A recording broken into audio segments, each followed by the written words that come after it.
रे अब तो गाओ। हाँ हाँ कितनी जल्दी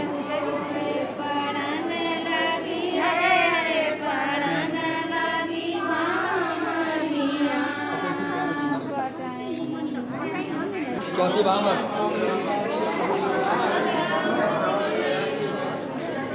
अब खड़े नहीं होना है, अब पैर छुआ के चलते जाना है, ठीक है।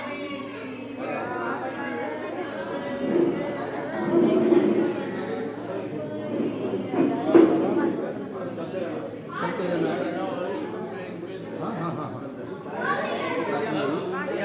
पाँच ही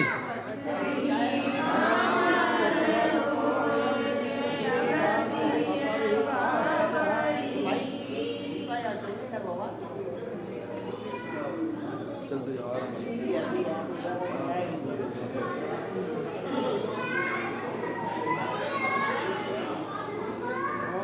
छठ में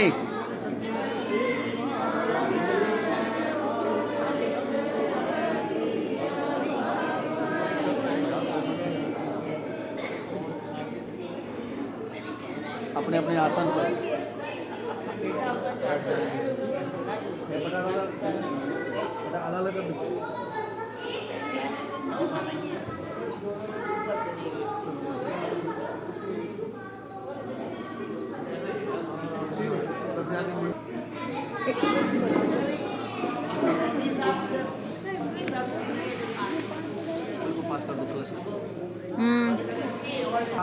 रस्म होनी है। तो भोले बाबा ने कहा आगे की जो रस्म है वो अभी 4 पद्धति बाकी है।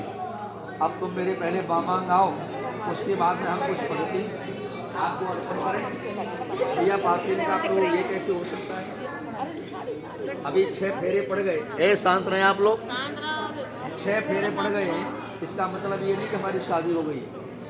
अब बेटी बापे की है, जब तक वो सुमंगली न हो जाए, जब तक उसके पैर में भावर न लग जाए, जब तक बिछिया नहीं दब जाए, ध्यान देना, और फेर पटा न हो जाए, और 7वीं परिक्रमा जब तक मंडप की नहीं होती है तब तक बेटी कुंवारी ही मानी जाती है।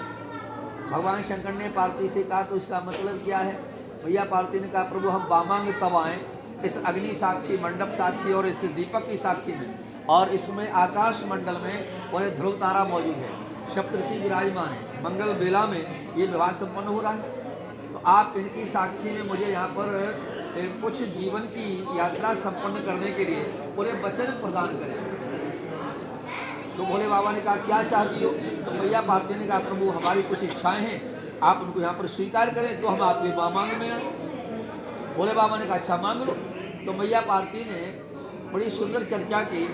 बोले ते यथा व्रतोद्यापन यज्ञ दानम मया सहे तुम यदि कांत कुर्यात् वामांग माया में तदा तो दीयम भाषित कन्या वचनम कुमारी। आज के बाद जीवन में आप कोई तीर्थ करें, आप मुझे साथ लेकर के, आप कोई व्रत करें, आप मुझे साथ लेकर के करें, कोई यज्ञ उद्यापन आदि आप करें, आप मुझे साथ लेकर के करें। अभी तक आपने अकेले किया हो, कोई मतलब नहीं। आप चले गए यात्रा कर आए, आप चले गए गंगा स्नान कर आए, आप चले गए आपने कहीं दान पुण्य कर दिया, ये आपके साथ चला गया। अब आप यदि मुझे साथ लेकर के करेंगे, ये अनुमति आप मुझे प्रदान करें, बोले तो ही हम आपके बामांग में आए। तो बोले बाबा ने कहा बोले सारा संसार तो हमारी तीर्थ यात्रा करने आता है। ध्यान देने की बात है, कोई सुने न सुने, हमें अपने जीवन के लिए कुछ 2-4 शब्द स्वीकार करने है ना। हम कभी व्रत तो धारण करते नहीं, लोग मेरे नाम का व्रत करते हैं। अब जो आजकल जो व्रत की परिभाषा है, आज एकादशी का व्रत है, आज सोमवार का व्रत है, आज शुक्रवार का व्रत है, आज पूर्णमासी का व्रत है, ये व्रत नहीं है, इसका नाम है उपवास। इसको क्या बोलते हैं? उपवास कहते हैं। व्रत जीवन में एक बार लिया जाता है, जो आज आप ले रहे हैं। मैं व्रत लेता हूँ, व्रत में संकल्प, मैं कभी किसी के जीवन में किसी का अहित नहीं करूँगा, किसी गलत वस्तु का हम सेवन नहीं करेंगे। ध्यान देना, मीट मदरा हम नहीं पिएंगे, गलत वस्तु का सेवन नहीं करेंगे, किसी के साथ धोखाधड़ी नहीं करेंगे। ये है व्रत की परिभाषा। हम आप जो लोग धारण करते हैं ना, अब तय प्रत्यय समय निक्षा प्रत्योग, उसमें तृतीया विभक्ति है। हम उस जिस दिन हमारा फास्ट है, जिस दिन हमारा उपवास है, उस दिन हम परमात्मा के कितने क्लोज हैं, कितने नज़दीक हैं, ये जानने का विषय होता है। तो भगवान शंकर ने कहा ठीक है, चलो मैं आपको ये वचन देता हूँ, आज के बाद जीवन में हम कोई व्रत करेंगे, कोई उपवास करेंगे, कोई तीर्थ यात्रा करेंगे, कोई यज्ञ करेंगे, अभी तो कोई दान करेंगे, हम आपको साथ लेकर के करेंगे। तो मेरे बामांग में आ जाओ। तो मैया पार्वती ने कहा प्रभु ऐसे नहीं। बोले फिर बोले मन में कुछ और जिज्ञासा है। बड़ी समझने वाली बात है, माताओं की जिज्ञासाएं बहुत होती है और इनकी जिज्ञासाएं पूर्ण करना हर किसी के बस की बात नहीं है। क्यों? घर, घोड़ी और घरवाली, इन तीनों को प्रसन्न करने के लिए व्यक्ति अपनी संपूर्ण जीवन की आयु लगा दे, फिर भी वो काम अधूरा ही रहता। तो भगवान शंकर ने कहा अब क्या चाहती हो? तो मैया पार्वती ने कहा प्रभु चाहने को तो बहुत कुछ मांगना है, लेकिन संक्षेप में मैं आपसे कुछ मांग लूँ, है ना। मनुष्य के जीवन में 3 अवस्थाएं होती हैं, बाल्यावस्था, युवावस्था और वृद्धावस्था। इन तीनों अवस्थाओं में आप एक जैसा प्रेम करें। जो इसमें बाल्यावस्था में जो आपकी चाहत है, जो इसमें है, जो प्रेम है, यही प्रेम कल बना रहे और यही प्रेम परसों भी रहे। ऐसा लोग बुढ़ापे पर जैसे लट्टे बैल को किलोली छोड़ देती है, ऐसे आप हमारा परित्याग कर दें। तो भगवान शंकर ने कहा ऐसा नहीं हुआ। जो हमारा भाव आज है यही आपका आदि अंत तक रहेगा। अब तो मेरे बामांग में आ जाओ।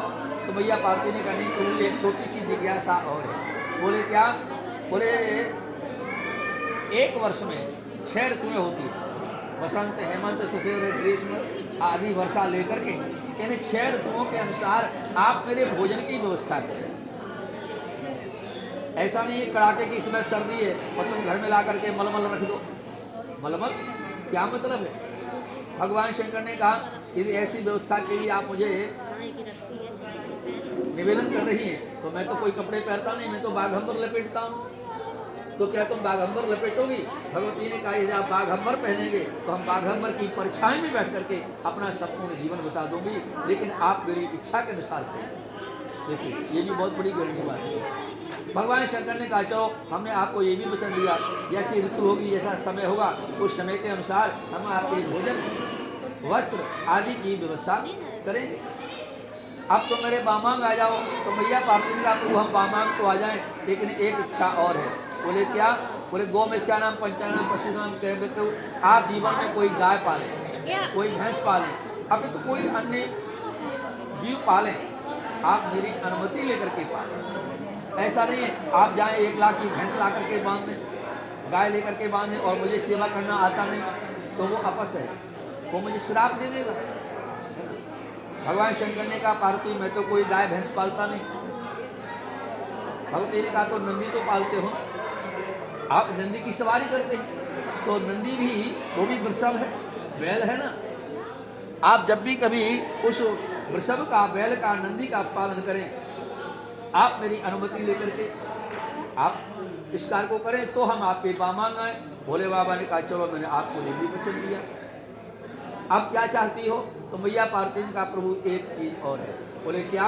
बोले देशांतरेवा स्वपुरांतरेवा क्रियाध्यात, यानी धन धान धनाद का नाम ऐसा लिख दिया शास्त्रों में। आप देश में जाएं, विदेश में जाएं, किसी तरीके से आप धन अर्चन करते हैं, धन संग्रह करते हैं, तो उस धन की मुझे पूर्ण जानकारी होनी चाहिए।